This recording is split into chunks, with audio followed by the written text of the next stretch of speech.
क्या भारतीय वजीर आजम नरेंद्र मोदी साहब अनबीटेबल हैं? और ये रिपोर्ट, ये डॉक्यूमेंट्री पब्लिश हुई है DW पर, डोचे वेले, जो कि जर्मन पब्लिक ब्रॉडकास्ट ऑर्गेनाइजेशन है।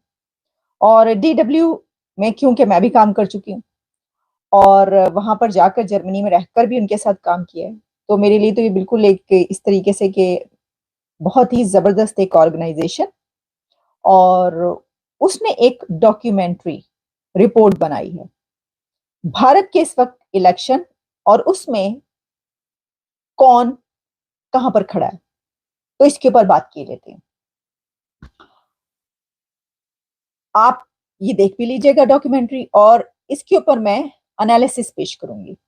और आप सबके कमेंट्स जो हैं इस वक्त जारी हैं, बहुत शुक्रिया, आप देख रहे हैं, थैंक यू सो मच।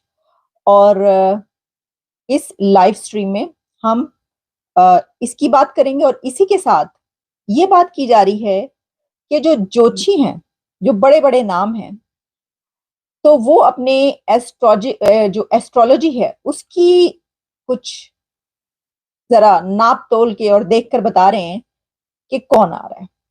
उस पर हम जरा बाद में आते हैं। सबसे पहले DW डोचे वेले की ये डॉक्यूमेंट्री, जिसमें वो कहते हैं this is him, there is no alternate.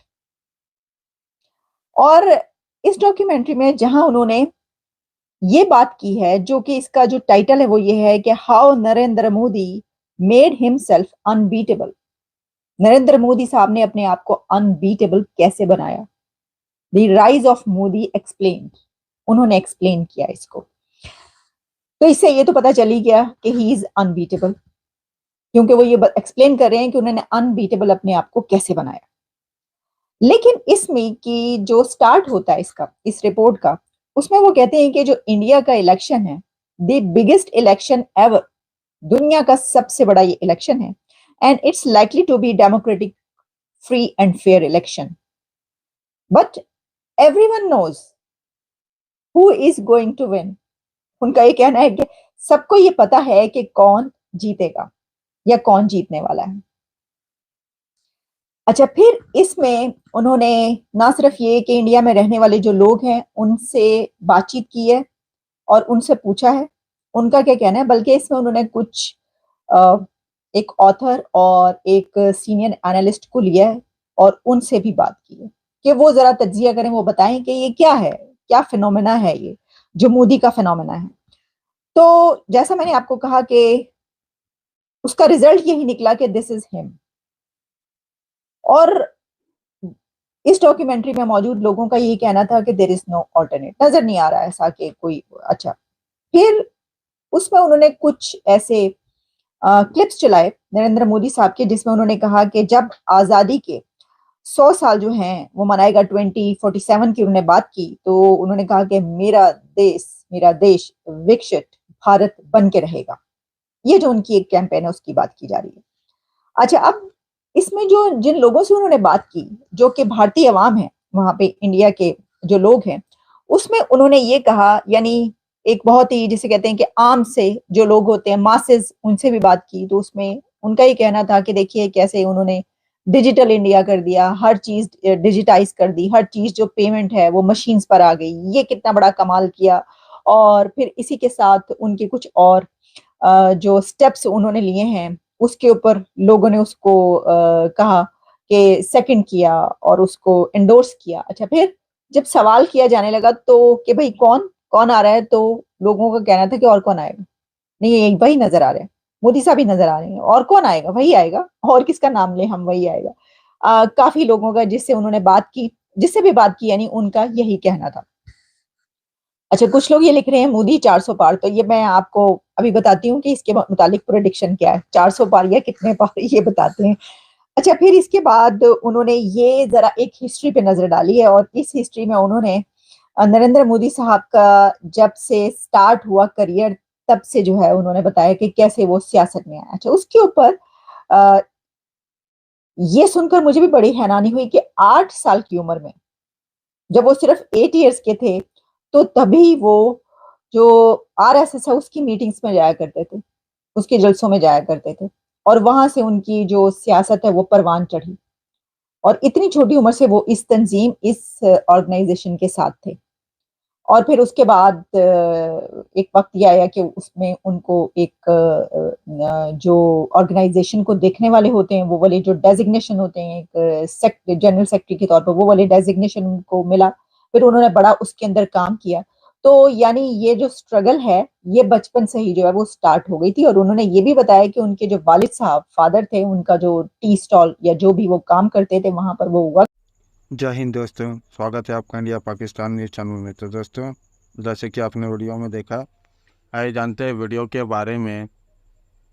प्रधानमंत्री नरेंद्र मोदी की कुल संपत्ति 3 करोड़ रुपए से अधिक है, लेकिन उनके पास अपनी कोई ज़मीन या घर या कार नहीं है। अपने चुनावी हलफनामे में पीएम मोदी ने ये जानकारी दी।